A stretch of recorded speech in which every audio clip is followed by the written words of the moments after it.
welcome back to Pathway. I'm saying welcome back because I'm pretty sure I streamed this game ages ago when it first came out on PC.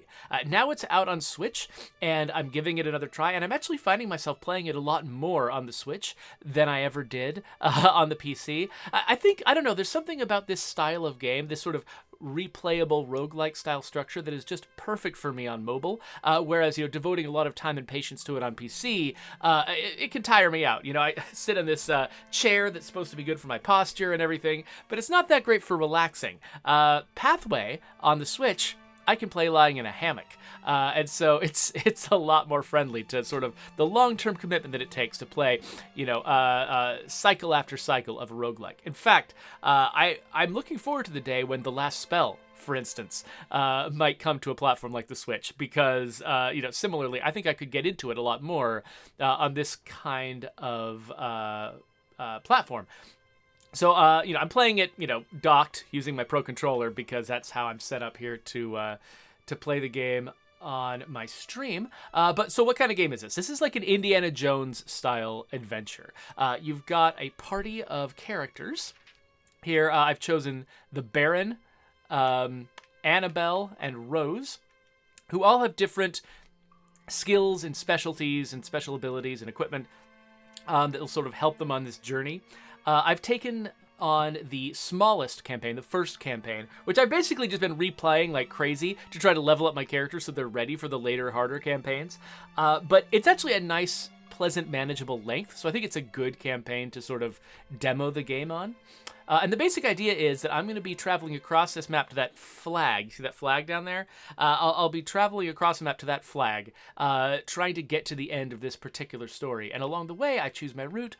I might target these like points of interest out here. And each step along the way, I'm going to get into tactical battles with Nazis. And occasionally zombies, mostly Nazis at this stage. I think you get more and more supernatural stuff as you get deeper and deeper into the game. But yeah, you're fighting Nazis, trying to, win resources and equipment to better your characters on your way to some destination. So I'm going to start by going to the only location I can go to. So you'll notice there's a fuel statistic down at the bottom, over around that direction.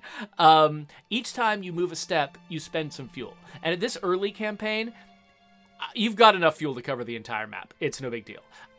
But on the later campaigns, you actually go from map to map, and you have to scavenge enough fuel to keep going the entire way. And if you run out of fuel, it's bad. Kind of the way it's bad in, say, Overland. The huts ahead of you appear to belong to a wealthy herdsman. As you approach, you see a worried-looking man sitting in front of the camel pens. "I am cursed with misfortune. My best camel mare has a fever and has stopped moving. If she's infected the other animals, I'm ruined." Okay, so if I had a character with medical skills, I think her name is Rose? I don't know. Anyway, if I've had that character, then I could take a look at the camel and get some positive benefit from helping this guy. But because I've got a party with different skills, I can't. So I just gotta say, what a shame. He's got my sympathy, but unfortunately I can't help. So I gotta take my leave. So yeah, there's a lot of little opportunities like that where there's, you have some choice. In that particular case, I had no choices if I didn't have the skills. There's several, opportunities where different skills can give you different choices, or where, your default choice is a random chance that could still generate some interesting outcomes. That's the one we just saw is probably the simplest kind of skill-driven event. Not far from your last stop, you notice a pile of books. None of them in a readable state. Disappointed, you leave. Somebody had to spend a couple of days writing a bunch of empty events that do nothing, which, I don't know, always amuses me to realize that. I love the animations of the little car driving around. Uh-oh. You take a short break when a sudden shot shatters the silence. Fountains of sand explode at your feet. You immediately take cover and scan the rocky landscape with your eyes, but you cannot see the shooter. You rush out to scour the surrounding area, but your search is in vain. Warily, you continue on your journey, but the mysterious attacker does not strike again. Again, same exact situation as the previous event. Nothing happened, but somebody had fun writing all these. Okay, so I could go up here and rest, except I don't need to. My characters are still refreshed. I haven't taken any damage or anything like that, so we'll just keep going this direction. You come upon a fortified German military camp with barbed wire, sandbags, and machine gun nests. The place is like a small fortress. At the edge of the camp, you see a fuel depot and a small fleet of vehicles. In the middle of the camp, you see several towering radio antennas. There's no doubt about it, you have come across a local German headquarters. Sneaking into this well-guarded complex seems like a hopeless endeavor. Okay, so I can attack them if I want to, or I can just withdraw. Let's attack. Let's see what the battle is like. I don't think it's actually going to be as bad as it sounds in that description. And my characters are well-rested and in good shape, so I'm sure they can handle it.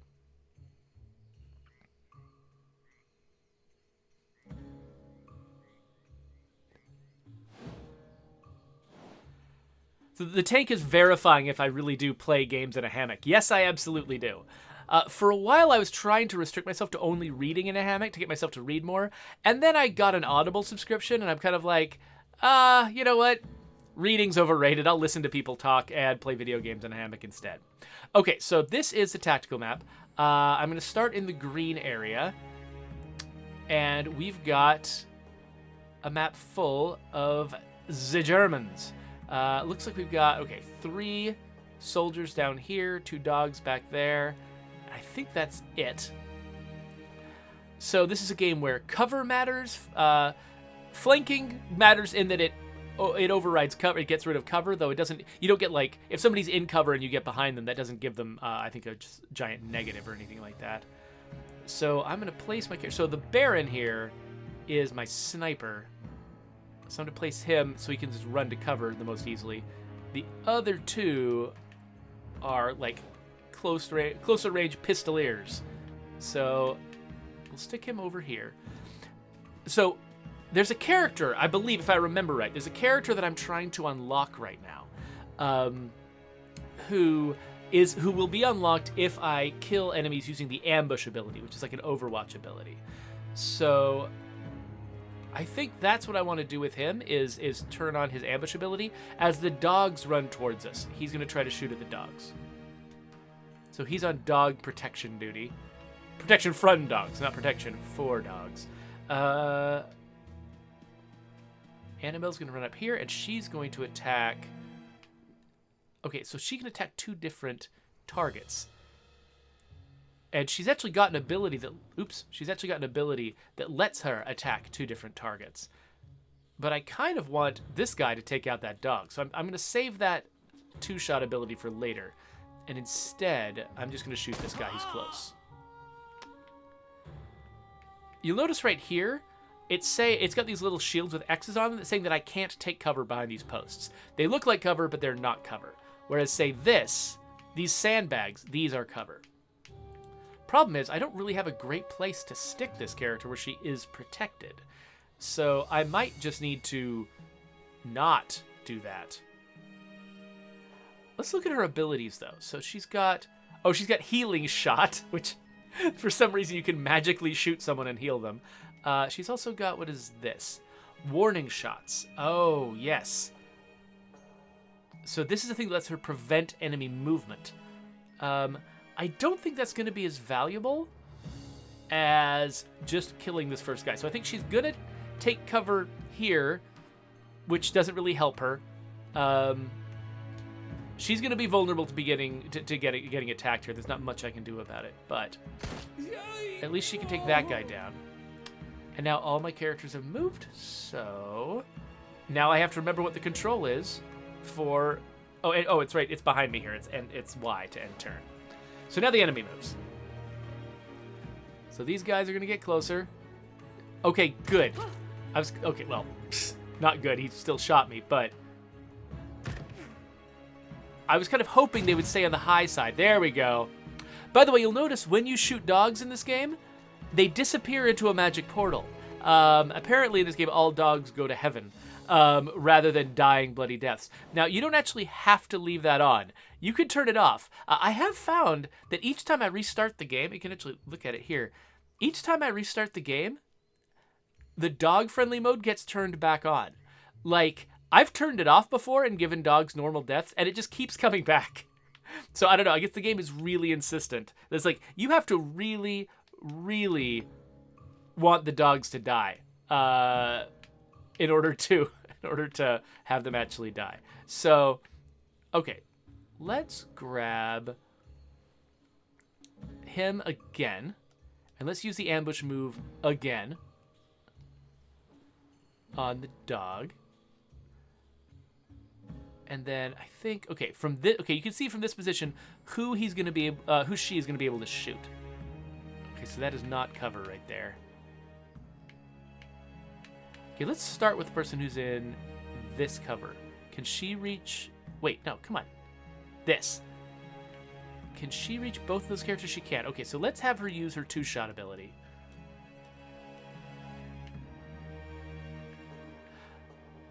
To first shoot him, and then the dog. There we go. And then, let's grab her friend. Move her over here. Again, this friend is vulnerable, but we can heal her later. And have her shoot both Nazis. And took them both out. Nice. Okay, so he's still in Overwatch mode. That's fine. Let's end the turn. And the dog is sent to a better place. So I had to manually reload my weapons at the end. We should probably talk about that at some point. The way that resource management works in the game. So Jedi Cytrix points out that they have a nephew and a son who learned to read because of video games. And she says, I feel like we underrate their value in that regard. That's true, actually. My son, a lot of the reading practice that he's had has also been with video games. He would figure out the UI without understanding any of the words. But then from the names of what other people called those things, he actually learned what the words were. And that was an inroad to him learning to read. Scribblenauts was actually a huge tool in teaching my daughters to read. They all played Scribblenauts on their little DSs and stuff when they were younger. And they kept asking me how to spell words because they wanted to make things appear in the game, which was a great motivator. When the last shot has died away, you search the camp. You find a stack of files in the radio station. You leaf urgently through the documents when one in particular catches your eye. Secret dossier, Morton Lambert. Lambert is known to us as a fence with connections to hostile intelligence agencies. We assume that he's behind the theft of the Armenian collection from our Casablanca office. For this reason, we've detained Lambert for further questioning. So I'm pretty sure wait. Okay, so is that just justification for the equipment, or am I trying to that I just got, or am I trying to? I'm trying to remember what the name of the friend that I'm looking for is. Maybe, does this mean they have my friend? I don't know. Anyway, so I've taken these items. However, all of these weapons are worse than the weapons my characters currently have. So rather than keeping them in these valuable item slots, I'm going to send them to valuables. You notice that ticks up this bag of money to the right. That bag of money is not actually the money that I have. Down below, you can see cash. I've got 6,431 in cash. That's my cash I can actually spend at stores to buy things. This money at the right, this is basically my junk drawer. This is all the items that I want to sell but have not yet sold. Rather than keeping them in a list of items, we just keep them in a bag that says the value, and then I can sell the bag whenever I want to.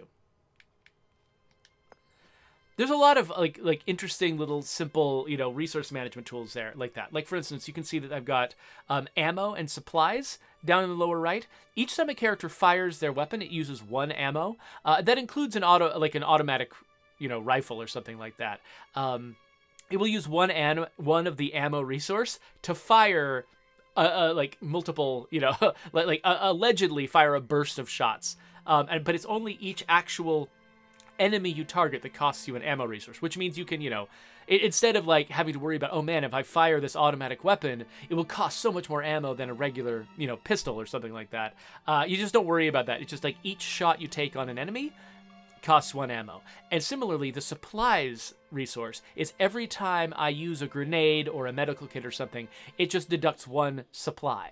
And so I can use whatever combination of those things I want to, and it's just supplies that I'm keeping track of. Now, there are definitely times where that's the wrong move to do with your supplies. Like, for instance, Deus Ex 2 made a big mistake unifying all of the ammo types in that game.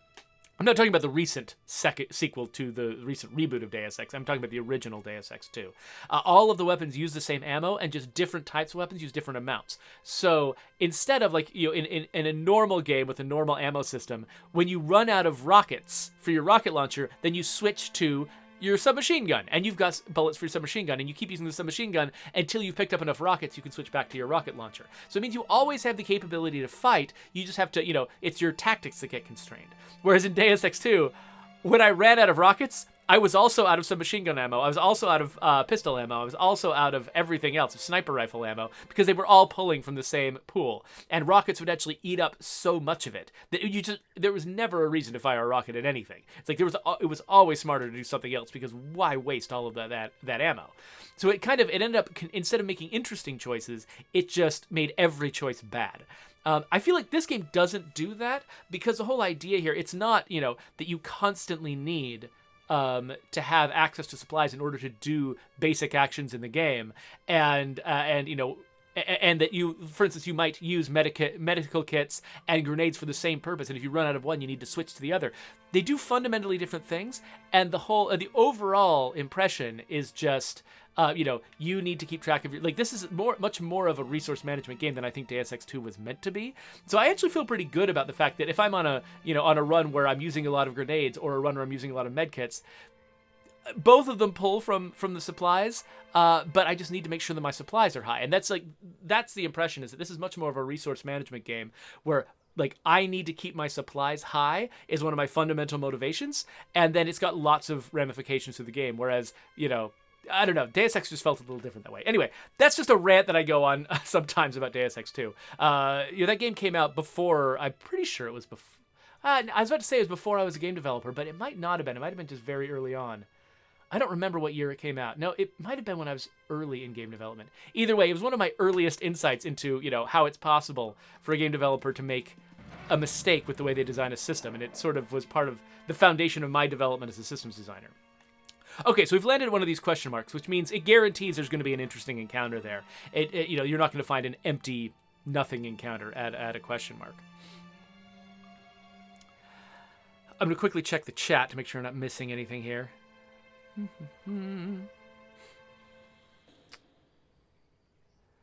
Okay, folks are just still talking about teaching their children to read, which is great. Very healthy, useful conversation. Cogs points out, by the way, that they saw a video of State of Decay 2 from 3 years ago, and in the tutorial, we spelled climb correctly. Now, I think it was on this stream where Ranithcord, or maybe it was on it might have been on Twitter, where Ranithcord pointed out to me that we had a typo on the word climb in the tutorial, and that I was like, man, how did that sit there for 3 years? Apparently it didn't. Maybe someone accidentally deleted the L while they were just blasting through the tutorial, making other changes. And just no one caught it, because why would you catch it? Though I'm surprised, I feel like that would have, any change to a line would put it through localization. And so localization might have caught it and called it out. I don't know, that's strange. That's really weird. Anyway, okay, we should find out what this encounter is. You spot a large troop of German soldiers who have set up camp here. They do not seem to have noticed you yet. Okay, so if I had a daredevil or a sneaky person on my team, then I would have some options for thinning the herd of soldiers before jumping into battle. I don't have any of those characters in my community, and I feel kind of bad. I feel like maybe I should have chosen a more interesting group of characters so you can see what these choices look like. But I didn't know what we were going to run into. So let's open fire. I mean, always fight the Nazis, right? So far in this game, I have not run into a situation where I did not want to fight the Nazis. Partly that's because I'm playing on only the first level so far, and I haven't gotten into a situation where my resources and my health and everything were so low that I had to avoid fights in order to survive. Thus far, I've always been powerful enough that fighting just felt like a good move. Okay, so it looks like we've got six enemies? Okay, so I'm going to want to put my sniper over on... Where do I want to put my sniper? I wonder if he can hit anybody from here. He might be able to keep these two under control over here, while my pistoleras handle people on the left side at close range. So let's try that and see if it works.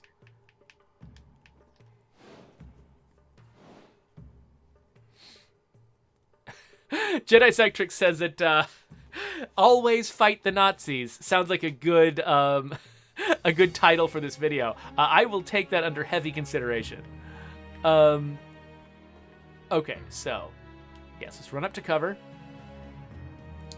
And let us shoot 2 Nazis. Shooting 2 Nazis is better than 1. Okay.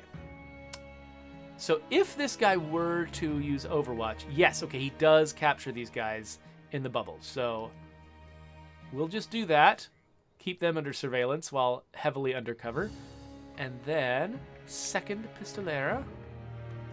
So we come over here and maybe shoot both of these Nazis.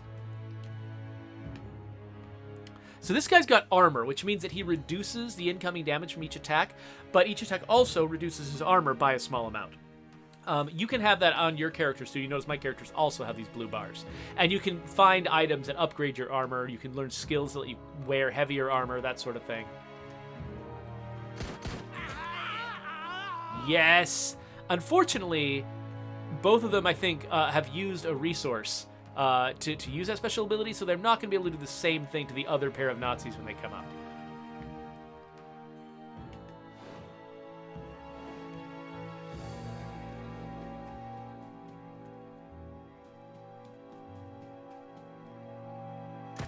Oh no! Yes. Wow, so these guys were smarter. They didn't just run up on me.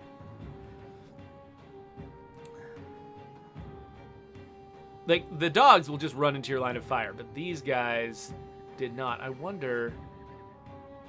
Let's just try taking a pot shot at this guy. I know it won't kill him, but I don't know. Maybe it'll make it easier to kill him with one shot later on. Alright, so...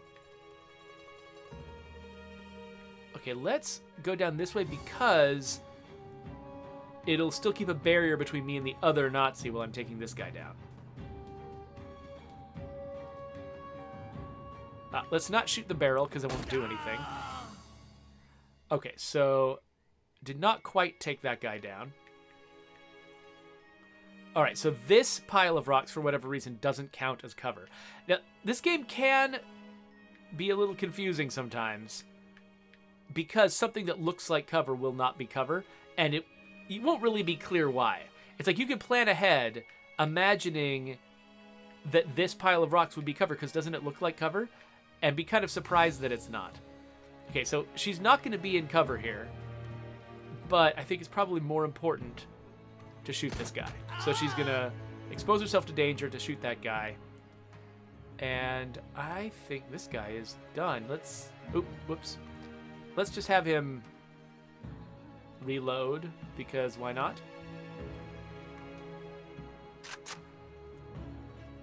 And maybe these enemies on the right side will put themselves into more danger. Okay, good. Shot at her and still missed, even though she wasn't in cover.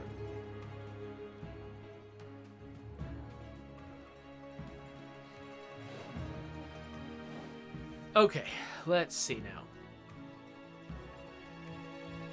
So I suspect this guy will want to advance. So I'm just gonna... I'm gonna aim this way. Again, the reason I'm fighting this way with him, with just only using his ambush Overwatch type ability, is because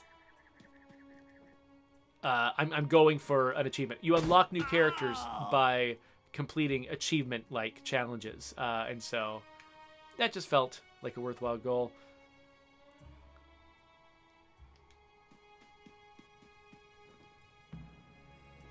And, of course, we're going to punch a Nazi. Oh, but not do enough damage. Well, that was foolish. I forgot. Punching only does, like, single-digit damage. I thought his bar looked low enough that I thought it was going to work. Oh, crap. That was a dumb move. There's no reason not to shoot him. It's not like I'm running low on ammo. I just thought the variety would be interesting. There we go. Auf Wiedersehen. Okay. So that guy thinks he's close enough to shoot me. So we're going to back up. And keep ambushing him. All right. Let's just shoot him. And then maybe she can butter this guy up a little bit. Okay, I'm assuming that neither of them will be in cover up here. Well, no. Oh, no, she can't see him. Interesting. So, okay, so this tent isn't cover, but I guess it is concealment? So she's going to run up here and just hang out, I guess.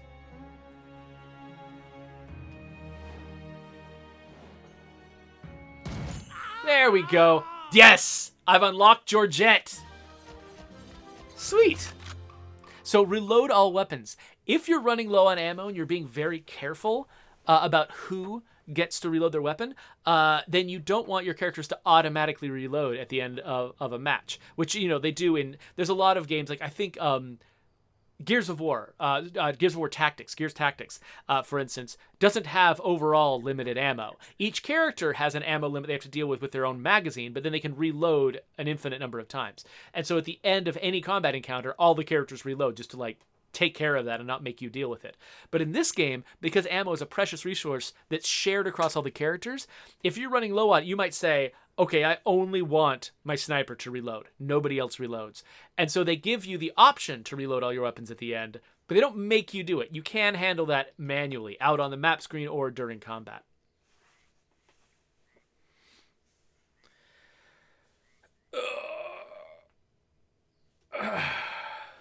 All right.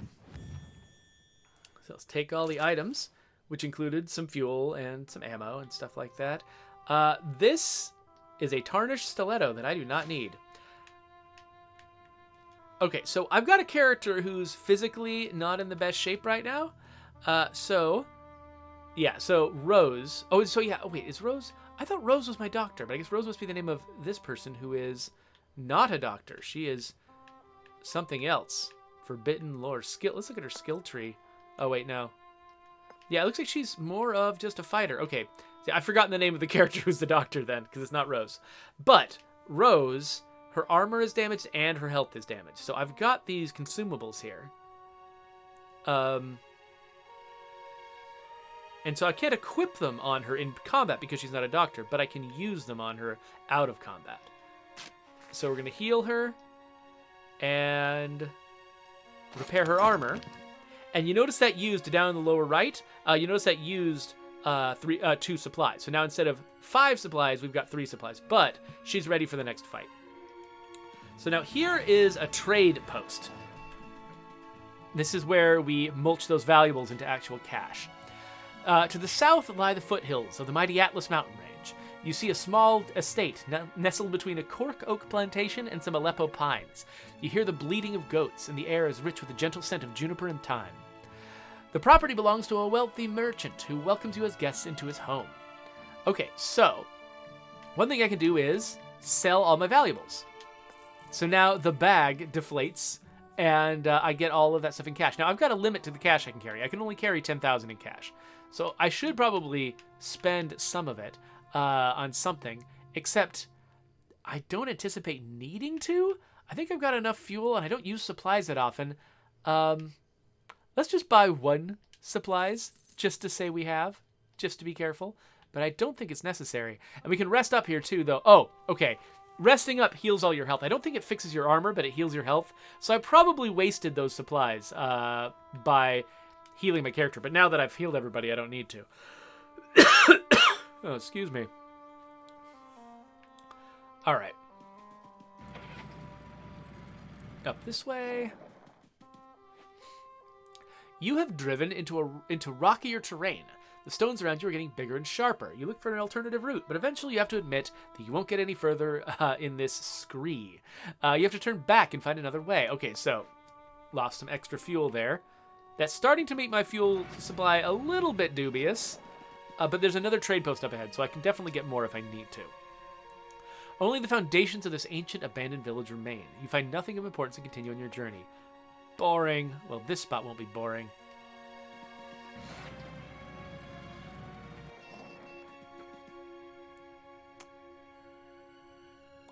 So the Switch version can sometimes be a little slow making the events appear, and I'm not exactly sure why. On the PC, I never saw this problem. You cannot miss the Wehrmacht vehicles at the edge of the ruined village, so you approach with care. In the village square, you see a goat herd surrounded by a large unit of German soldiers. You cannot make out what's going on, but the mood is tense. Attack!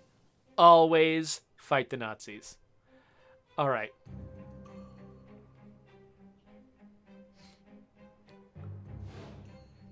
advantage. Okay, by the way, I should mention that so far all the fights that I've started, I've had advantage. There's actually 3 different ways that a fight can start. If I have advantage, that means that I place my characters and move before the enemies move. That's for when I'm ambushing somebody or surprise attacking them.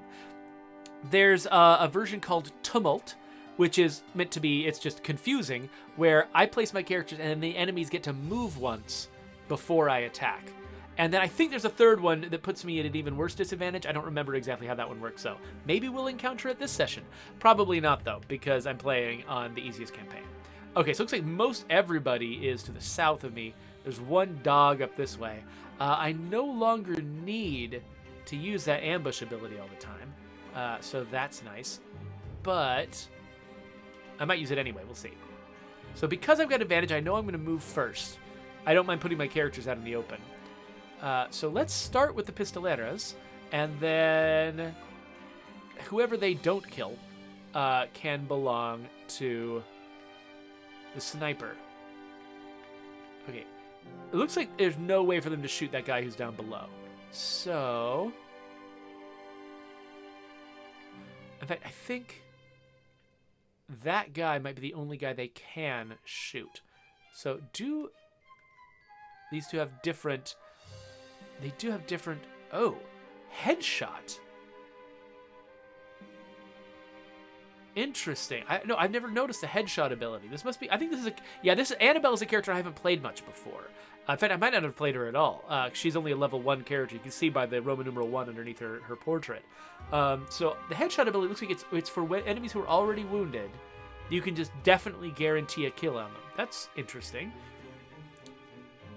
Rose has a different ability that I was actually interested in using. So I'm going to move Annabelle up here and have her shoot this dude. Oh! Doesn't kill him. But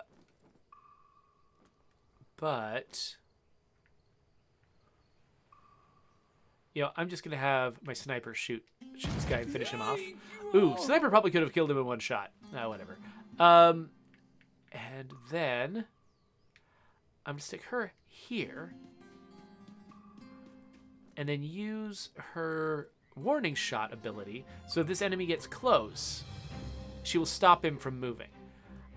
I'm mostly doing it because I've never seen it in action before. I've never used it before. Note that you can move after you fire, which is not always a guarantee in games in this genre.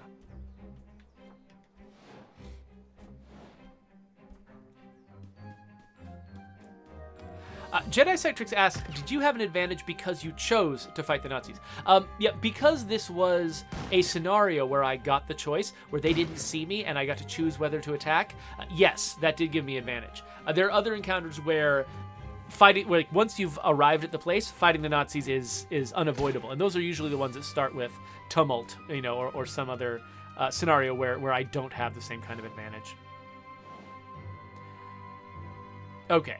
So that dog is about to come around the corner and attack us. I guess I'll move my sniper over here, still behind cover from everyone else, but in a position to dog murder. And... okay, so she used her bravery points. It used one bravery point, that's sort of the copper-colored bar down there. She used one on that ability that stops people from moving. And so that means that she doesn't have enough left to do the 2-shot attack, which is fine, because she's only going to shoot once and make a dog disappear.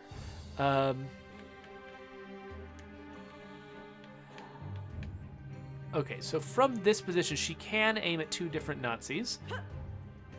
So we're going to send her over there and then use her to... oh, wait a minute. No, let's not use it.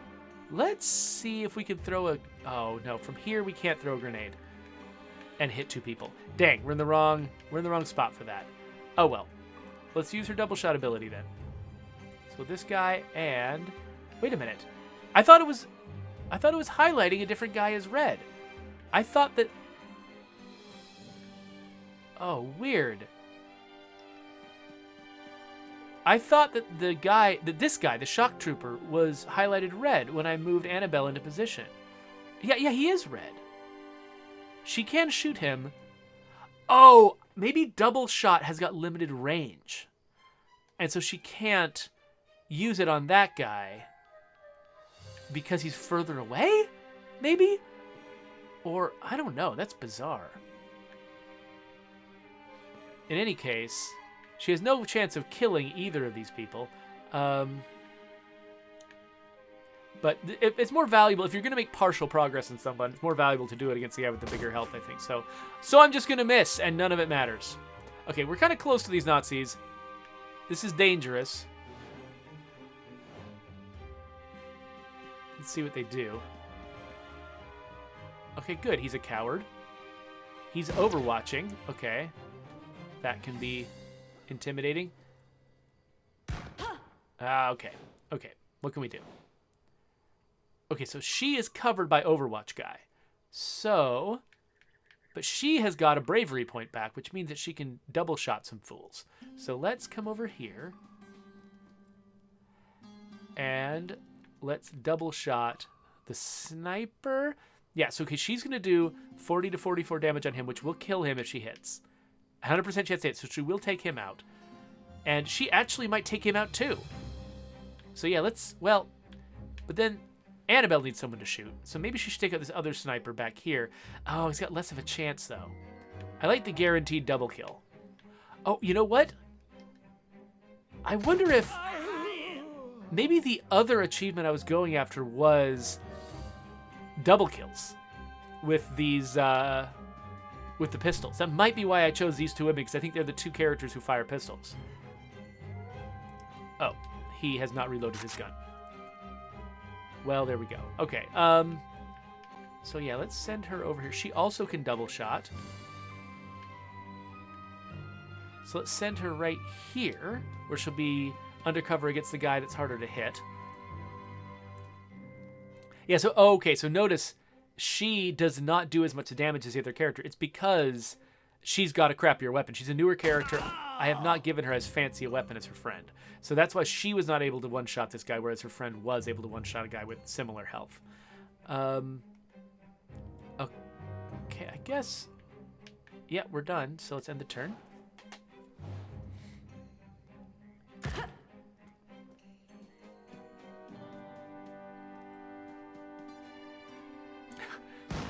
Oh man, that wasn't that great. Her armor protected her a lot, but that's going to become less and less true as time goes on. I do not understand the desire to... Oh, weird. His sniper rifle doesn't actually reach this guy. Okay, he'll have to move. He'll have to move first.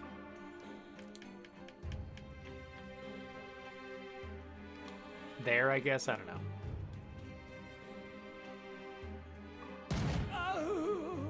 Discreet and efficient. All right.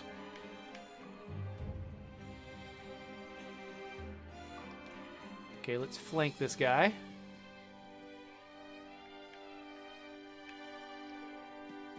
This is mechanically meaningless. I'm just doing it because I like it too. And I think that's everybody. Yep. Back to the map.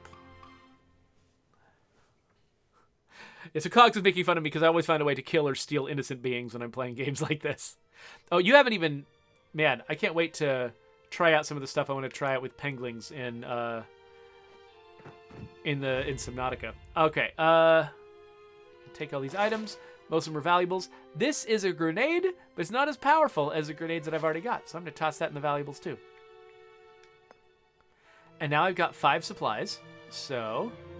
Oh, after the sound of the battle subsides, the nomad reappears from behind the rocks, where he's taking cover. He thanks you effusively in an unfamiliar language. So, if I had a linguist with me, I could talk to this guy and get something good out of it. But apparently I've just got the least skilled characters in the world in this team, so... Blah.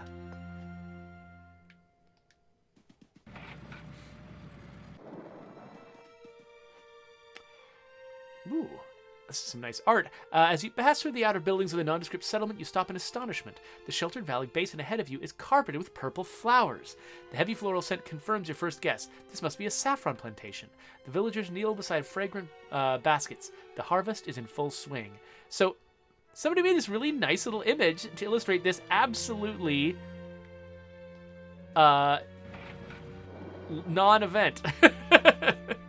You hear the drone of propellers long before you see the menacing silhouette of the plane in the sky above you. You crane your necks but cannot make out any markings. So it's a plane. All right, so let's see. Okay, so I've got 2 more moves to get to the end. And I've got 8 fuel, so I got plenty of fuel. No problem. Let's still go to this trading post here, though, because sometimes they offer valuable things. And I just want to see. Oh, like, for instance, they've got a... Ooh.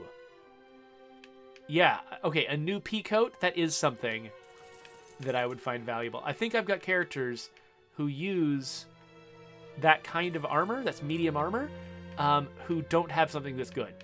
However, this assault rifle, I'm pretty sure I do. Yeah, I already have rifles this good, so I don't need the rifle. So, great, I've got a useful piece of equipment. And actually, let's look at our current characters and see if any of them can use it.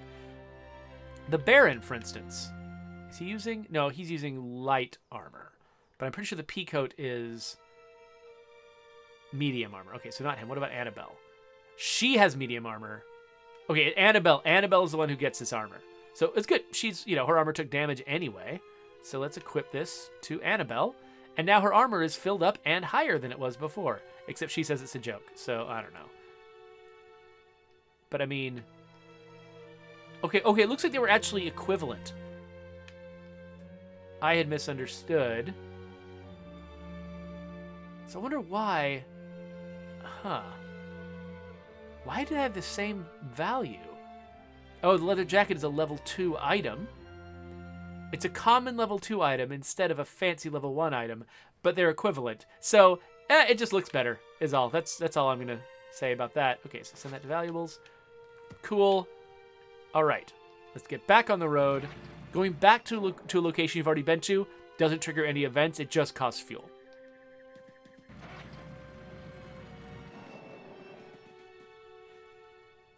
Jedi Cytric says, I love how you draw attention to things that I wouldn't have otherwise noticed, like how much effort must have been spent just for nothing to happen in that turn, and how awesome it is, and how much it contributes to the whole feel of the game. Yeah, exactly. That's the thing that I like about it, is the fact that, you can actually tell a lot about sort of, about a developer by what things they do that they didn't have to do. That's usually what impresses me the most about a game, is when I see something in the game that was unnecessary to ship the game and really neat, and someone clearly spent a lot of time and love making it happen, even though the game could easily have shipped without it. This game could have shipped with just a nothing happens message that happens at some points, but instead they decided to fill them with flavor, and that does contribute, like mechanically. If this whole game, if you just reduced it all to red squares, moving around fighting blue squares or something like that, and stripped all the entire IP away, mechanically it would function.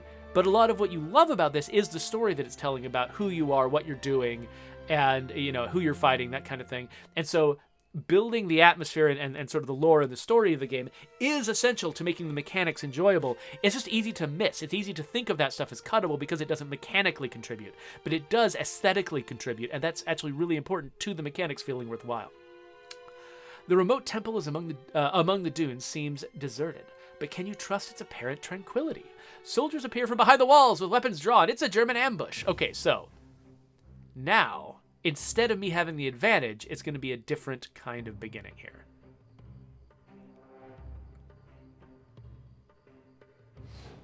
Blindsided. That was the third one I hadn't thought of. Okay, so I forgot what blindsided means, but I'm pretty sure it means that they're going to be able to attack me. So let's put our characters in defensive position. So I'm going to put the Baron here where he's got the most access to other people because he is a sniper, and that's valuable. The other two, let's put in cover in this doorway. Oh, no, okay. It wasn't that they get to move first. It's that I only get one move per character. That's what it is. So I still get to move first. I always get to move first. They never, because I think they never wanted to give you the experience of you start a battle and then you're immediately killed before you get a chance to act. So, okay, so if there's tumult, the enemy gets to move first but not attack, and then you get to have a normal turn. If you're blindsided, you still get to act first, but you can't both move and attack. You have to choose one. And unfortunately, because I forgot that, I have not set up my characters to succeed. Because I'm pretty sure that my two pistoleros can't see anyone. And so they could either move or fire, but they can't do both. So they can't do any damage this turn, which was silly. So I could just move them into more useful positions and have that be it. Have that be all I do. Certainly if I line them up here, the dogs will have more trouble attacking them, I think. Unless, I think they can attack diagonally, though, so maybe that's not true. Now, one thing I could look at is warning shots. Like, if the dog wants to come close, we stop him with this ability. I think I will do that.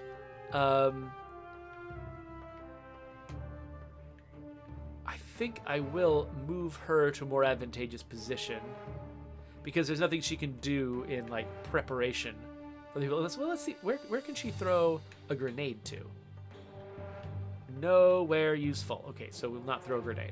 So yeah, I think I just might move her to a slightly more valuable place. Like here. But that's the only thing she gets to do. And then he can fire.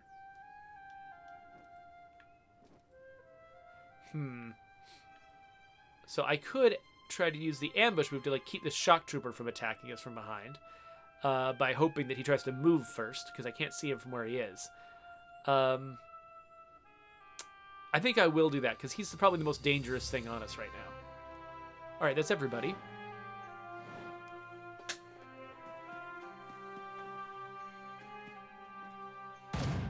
Okay, I missed, but it still interrupts his move. It's like firing above his head and making him duck. And she stopped the dog from moving, which means the dog can't get close enough to attack anyone. So, okay, that actually went surprisingly well, considering. Okay,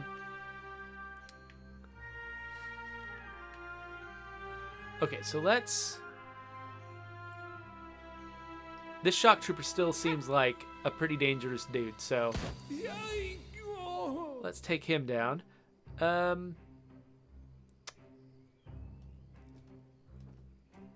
Let's do as much damage as we can to these guys. The dog goes to a dog-ear place. And let's just shoot the other dog. Because once the dog gets close, it's deadly. He already needs to reload. Sure. And then, oh, yeah, you can reload too. Why not? I like where you're sitting. So another thing that I've failed to bring with me on this trip is weapons that have more interesting firing ranges. Like, there's some weapons that shoot lines of enemies or groups of enemies, and I have not been showing that at all. Let's see here.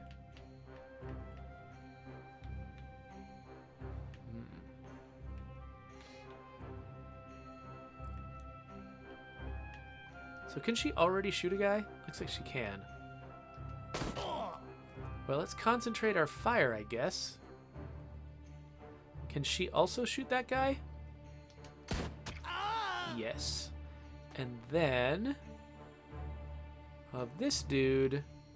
make a crippling shot? Why not? So now that guy can't move. But... I don't know if that matters. Oh, wait, he can move. Wait, what does crippling shot do? Maybe he can't move very far. I don't know. Anyway. He's dead now anyway. Who cares?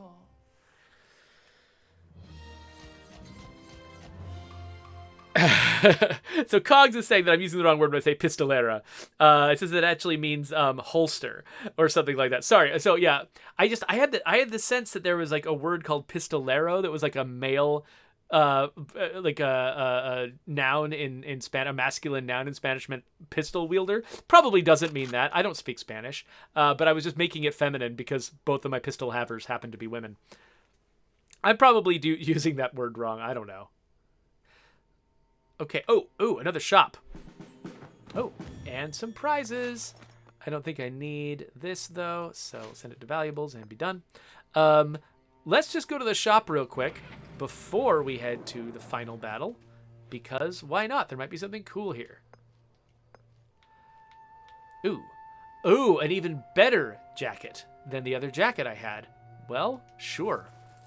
Ooh, and a better armor repair kit, too. Yeah, so I was starting to scrape the top of how much money I could carry, so that is helpful, actually. Cool. All right, well, let's stick this on Annabelle. Annabelle?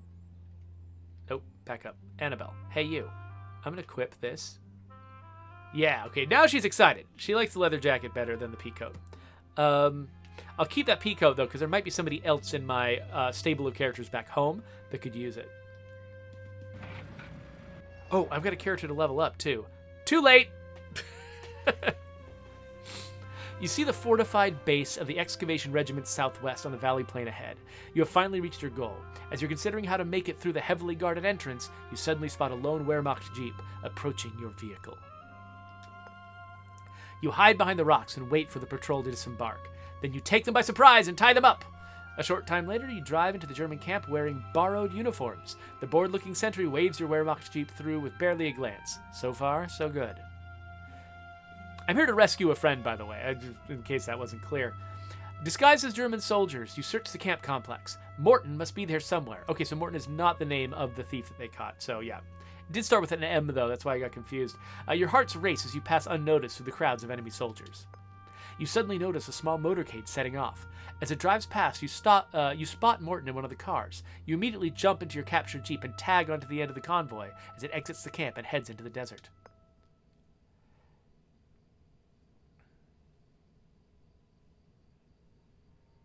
After a few miles, the convoy stops at a smaller auxiliary base. You see Morton being led away. You don't have much time. Your friend's execution is imminent. Suddenly you hear a shout. You've been discovered. You look at each other with grim determination and load your weapons. This is it. Now, I could have healed my characters before this fight, if I were smart and thinking ahead. I did not. Hopefully this will be fine.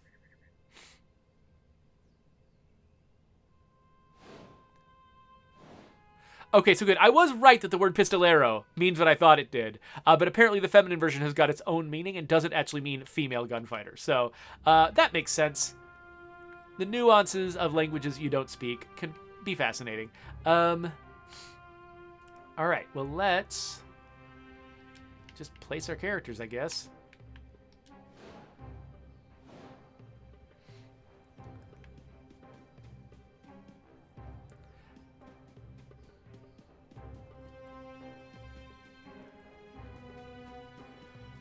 So they got medics now. The medics are, they're not just like sort of normal level fighters. They also can heal the other characters, which can be very inconvenient. Oh man, if I could get close enough, that'd be a great place to stick a grenade. Okay, so let's start out by trying to take care of the guy who is behind us. This guy. Okay, so I won't do enough damage with this shot to take him out. So maybe I actually just tolerate the danger from him because I'm interested in seeing if I can get a grenade. How far can I throw a grenade? I'm interested in getting a grenade on these two. So if I go up 1, 2, 3, 4... and right 2, then I'll probably make it. But that would actually put me here, which I don't know if you. But if I put her down, if I put her over here, in danger, that'll probably be okay. My characters are doing well enough with their health and armor still, even though some of them are damaged. I'm not too worried about it. So yeah, she won't be in cover, but that's fine. We will get to see how grenades work. So set off a chain reaction, which damaged way more people than I expected. Wow, okay, cool. Okay, so Rose actually does a lot of damage with her pistols, so let's put her in cover. Oh wait, if she goes in cover here, he'll still be in cover from her, and it'll be a chance that she'll miss. let's give it a try anyway, because I want her to be in cover to people from the north. Yeah, so 55% chance. Oh, you know what? She wasn't going to successfully fully kill him anyway, because he's a trooper too. So yeah, he's almost dead, but not quite. So now the question is, well, who can I shoot from here? It might just be...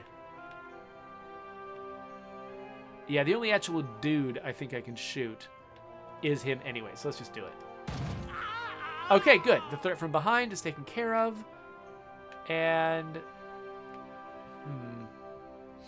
Yeah, I've decided not to take them very seriously, get him a little bit closer so we can shoot the guys in the back. All right. So now, I bet the medics will probably heal each other.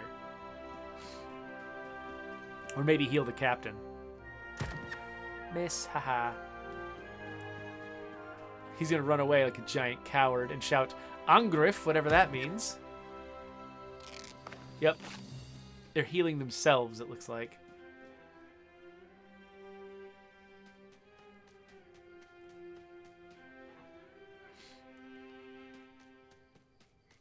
Oh no! Doggy bites!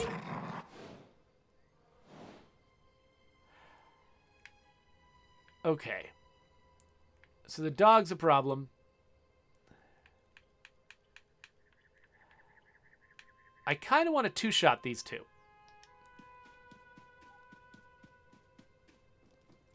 Or nade them. Nading them might be better than two-shotting them?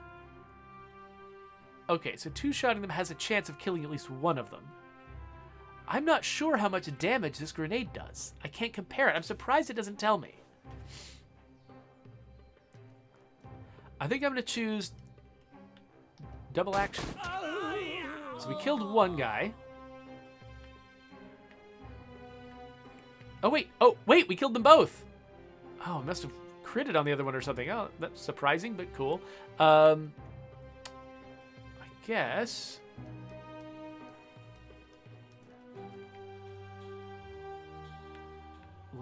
No, I don't want to shoot those. I want to shoot this. Dog. Disappear into your magical realm, dog. And then... Oh, and then let's use her warning shot ability to try to shoot any dog that comes close to her or the sniper. And then let's not move the sniper. Let's shoot a Nazi. Damaged, not dead. That's okay. We are all out of bullets, though, so let's reload, and then we're done.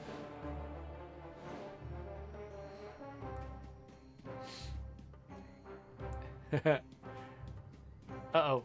Forgot about the captain. Okay, good. Her armor protected her. And we've stopped the dog.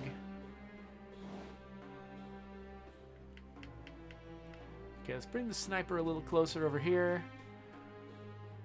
And shoot the Nazi that only he can reach. Then let's make sure that she's in the perfect position to definitely take out this dog. And the dog portals out, and then...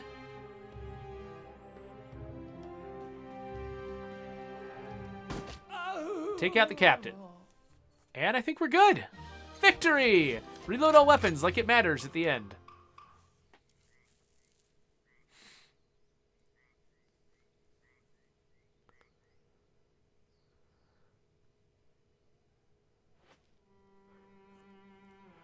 When the guns finally fall silent... So, by the way, Cogs asks, can I give meat to the dogs instead of shooting them? Actually, you can. There's dog bait in this game, and you can throw it on the map, and all the dogs will run towards the dog bait, and then you can follow it up with a grenade. When the guns finally fall silent and the smoke dissipates, Morton stumbles towards you. Morton: it's always good to know you can rely on your friends, although you took your sweet time about it. You won't believe what I got my hands on in Casablanca. Too bad the Nazis took everything. Ah, well, maybe another time.